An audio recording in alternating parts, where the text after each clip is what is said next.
जामवंती के रूपमती होने का प्रसंग।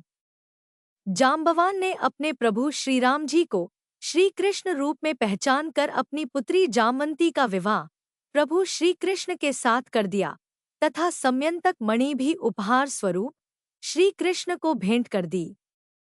जाम्बवान एक रीछ थे, अतः उनकी पुत्री जामवंती भी रीछ पुत्री थी, जो देखने में श्री कृष्ण की अन्य रानियों जैसी रूपमती नहीं थी।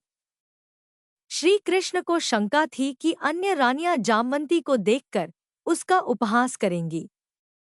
अन्य कोई रानी ना भी करे, पर रुक्मणी तो अवश्य ही जामवंती का उपहास करेंगी।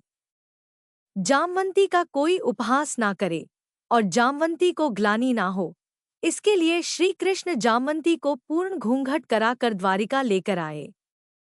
श्री कृष्ण जामवंती से विवाह करके आए हैं। जब यह समाचार द्वारिका में पहुंचा तो सभी जामवंती के दर्शन के लिए आए, किंतु जामवंती के घूंघट में होने के कारण कोई उनके दर्शन नहीं कर पाया।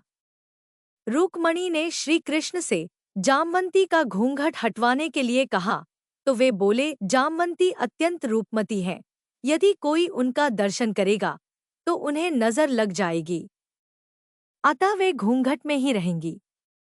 रुक्मणी ने पूछा, क्या जामवंती मुझसे भी ज्यादा रूपवती है? तो कृष्ण बोले, जामवंती उनसे भी अधिक रूपवती है।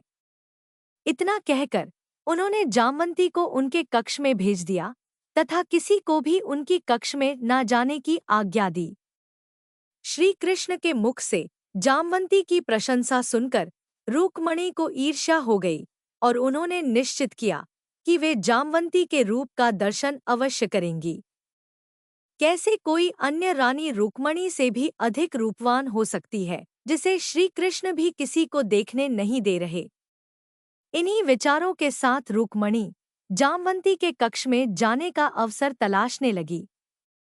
जब श्री कृष्ण समयंतक मणि सत्राजित को देने के लिए गए, तब रुक्मणी जी मौका पाकर जामवंती के कक्ष में चली गईं। रुक्मणी को कक्ष में आया देख जामवंती ने अपना घूंघट खींचा और रुक्मणी की के चरण स्पर्श किए। जामवंती को घूंघट खींचते देख रुक्मणी को और जामवंती के रूप से और भी अधिक ईर्ष्या हुई और उसी ईर्ष्या में उन्होंने जामवंती के चरण स्पर्श करते ही अपना ईर्ष्यापूर्ण आशीर्वाद दिया, जामवंती तू भी रुक्मणी जैसी हो जा। आशीर्वाद देने के साथ ही रुक्मणी ने जामवंती का घूंघट हटा दिया।